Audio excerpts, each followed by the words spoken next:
Hello, and welcome back to Teacher Jeff 40K. Today, I want to talk about drop pods. Now, these things have declined in popularity in 8th edition. In 7th edition, you might see entire lists built around drop pods. People called this steel rain.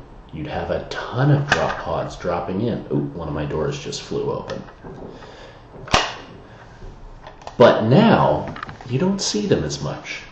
And there are a few reasons for that. But I also don't think that they are obsolete. There is still very much a place for drop pods in 8th edition. So, I'll start with the negative. Drop pods, price-wise, in terms of points, went up a lot. So, it is dangerous to start trying to make comparisons between 7th and 8th edition when it comes to point costs, because 7th and 8th edition are two very different games. Now, that being said, the price difference is quite drastic. So, originally it was much worse with and by originally, I mean when 8th edition first started. So originally in 7th edition, one drop pod was 35 points. And a drop pod at the beginning of 8th edition was 103 points. So that was almost a 3 times the price jump, which is huge. And again, sort of, it doesn't quite work to compare the prices, the point cost between editions, but it's so high that it does actually take quite a chunk out of your army just to have what is effectively a delivery system for some things. So,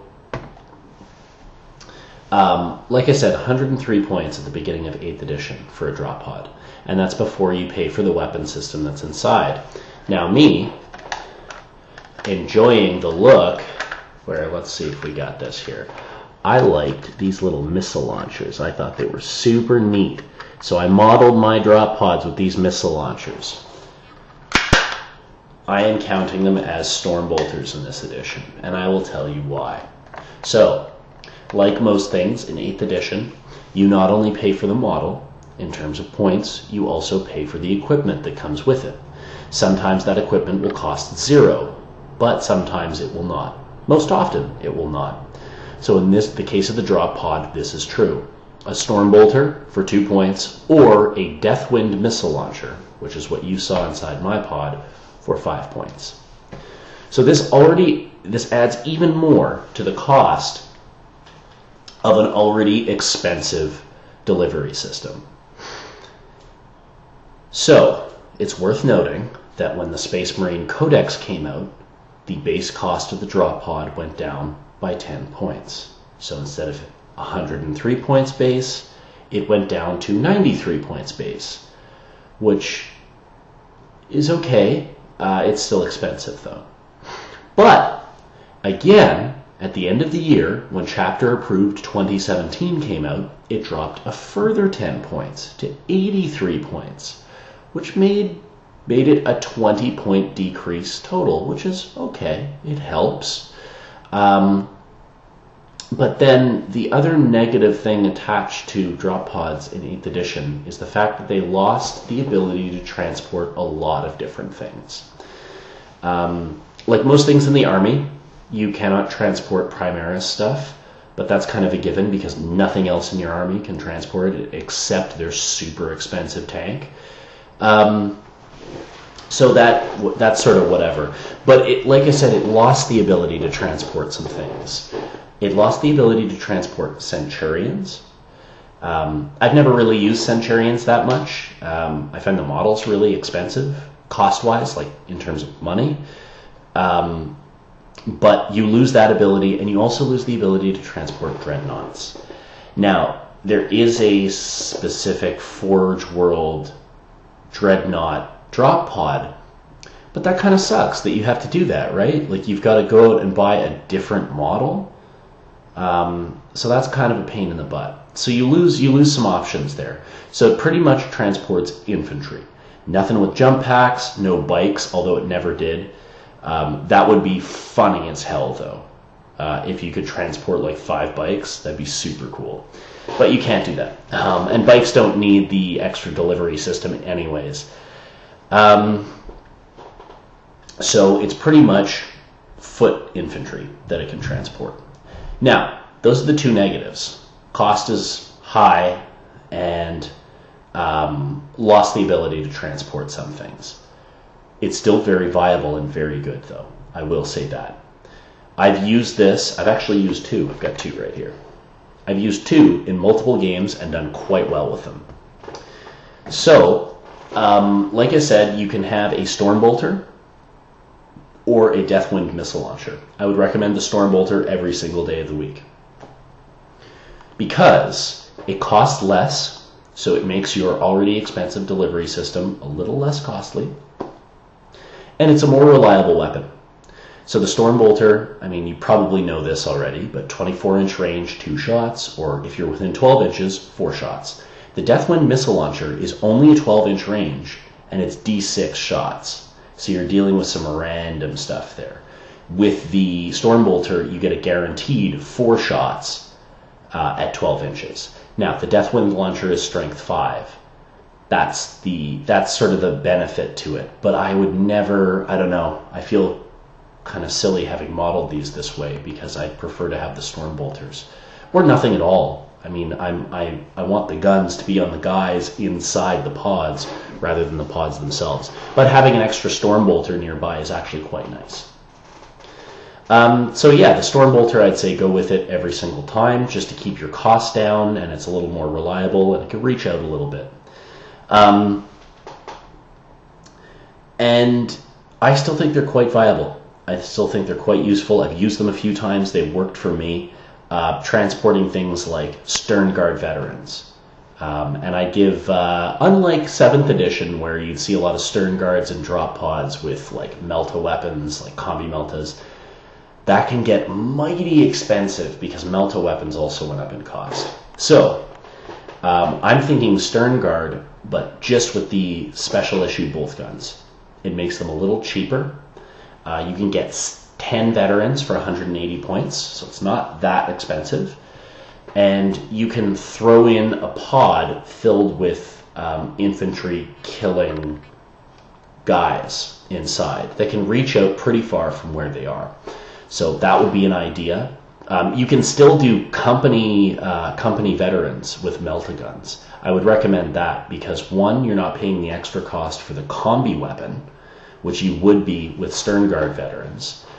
So it goes down by 2 points a weapon. But also, company veterans can be in squads of 2 to 5. So what I've done before is I put 2 squads of 3 in here. So 3 Melta guns each, and then a bare bones lieutenant to reroll wound rolls of 1. So it is still quite expensive, but it does a heck of a lot of damage. So you can still get some sort of alpha strike capability out of the drop pods. I would not necessarily try and put up the bulk of your army inside them because that would rack up the cost. 85 points for each drop pod would take away a lot of the points from the rest of your list. And I think that's the primary thing when you're thinking about the high cost of these drop pods and why you're seeing less of them is because if you have a list where you use 5 drop pods, that's almost 500 points. You end up spending like 4 something on pods, and it's only 5. Whereas I think they were 35 points in 7th edition. So it's rough. But again, I think you can still very much use 2. And if you use them, just in terms of tactics, using these guys, I would avoid throwing this in first turn before you have anything else to support it. And what I mean by that is if you throw this into your enemy's lines, and a lot of your army is still, kind of making its way up the field, whatever's inside this pod is getting nuked immediately. It's just going to get shredded. Now, that may happen if you do have supporting stuff around you anyhow, because what you put in here might be particularly menacing and dangerous. Meltaguns, for example. But if you do have a lot of your army already up the field, when this comes down, so not necessarily turn 1, maybe turn 2, potentially turn 3, you can give your opponent some tough decisions in terms of what he needs to target and with how much firepower. And that is where the drop pod truly shines, as an added piece to your advancing army. So let's say you have a rhino filled with troops and some bikes and maybe a land speeder, other things that are moving up the field, getting in the opponent's face, and then a drop pod comes down also. Now he's got bikes, a land speeder, some troops who just popped out of a rhino, and a drop pod that opened up with meltaguns. Okay, what do I do? So that's kind of the thing. And also, too, if you get everything... Sorry, I just shook my computer. If you get everything sort of into a nice killing spot, you're going to deal a lot of damage on that turn as well. So chances are, once you get your stuff into sort of a prime position, once you deal some killing damage during your turn, he's going to have a tougher time retaliating to all the stuff that's in his face right now. And ideally, you may have used some of your units to charge into combat and lock him down. Now, that all depends on what he's using. So I'm using this very specific example. The reason I'm explaining it like this, I played a game 2 days ago against a friend of mine who plays Imperial Guard.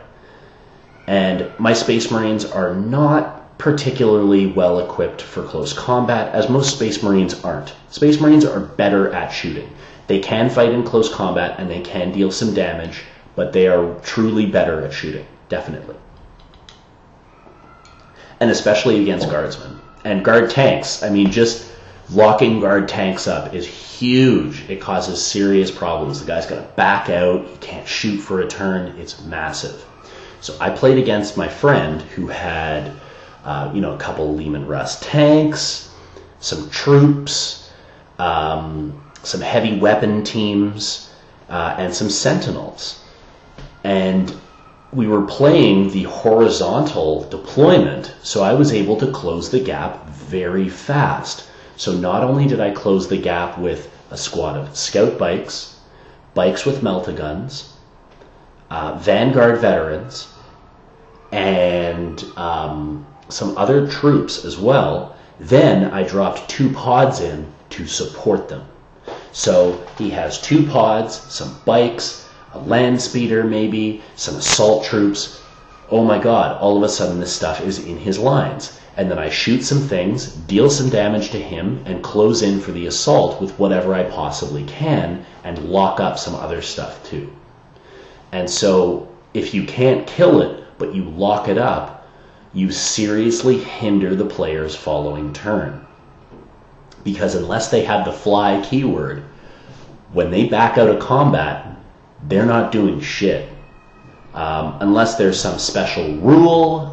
Some armies have either chapter tactics or legion traits that allow them to get around this, but with some penalty attached. But typically, if you're able to close the gap and lock them down, it can cause some serious problems. And so drop pods really aid this strategy. So typically what I like to do, if I have a couple of drop pods, I like to have it supported by a lot of fast attack stuff, and then my other things in my deployment zone, with a couple of small fast attack options held back. So not in reserve, but maybe an attack bike or a rhino with a combat squad. Something relatively small that can still do damage, but can also move around the field to capture objectives if my main attacking force gets blunted, or if I need to stop my opponent from coming into my lines. So, while it's all well and good to throw everything in his face right away, if he somehow manages to deal with a lot of that stuff, you're going to be left with a shadow of an army. So it really comes down to a fair bit of balance that's that's kind of hard to strike up, but it's definitely doable. And I think drop pods really work towards this strategy. If you have any other ideas of how to use drop pods in 8th edition, please let me know. As far as I know, having like 5 or 6 drop pods is just not really all that great anymore, because it just takes up too many points from the rest of your army. I haven't seen it done. I mean, personally, I've only ever had 2 drop pods, and towards the end of 7th, I was considering, getting 1 more, maybe 2, and I'm happy I didn't, because I'm happy with 2, and I don't think I'd ever want more. So it's worth saying that, yes, those fast attack things that can support it, but also other things that deep strike, so not necessarily drop pods, other things that deep strike. So because deep striking is so reliable now, you can count on these drop pods to go down where you need them to go. Like other deep striking units, they must be at least 9 inches away, or just over 9 inches away from enemy units. But you know where it's going to go. There's no scatter like there was in 7th edition. So you can decide where it's placed. After you've moved all your forces forward, or those forces you want to move forward, then you can drop the pods in and almost create this line of devastation. But you get to choose where it goes.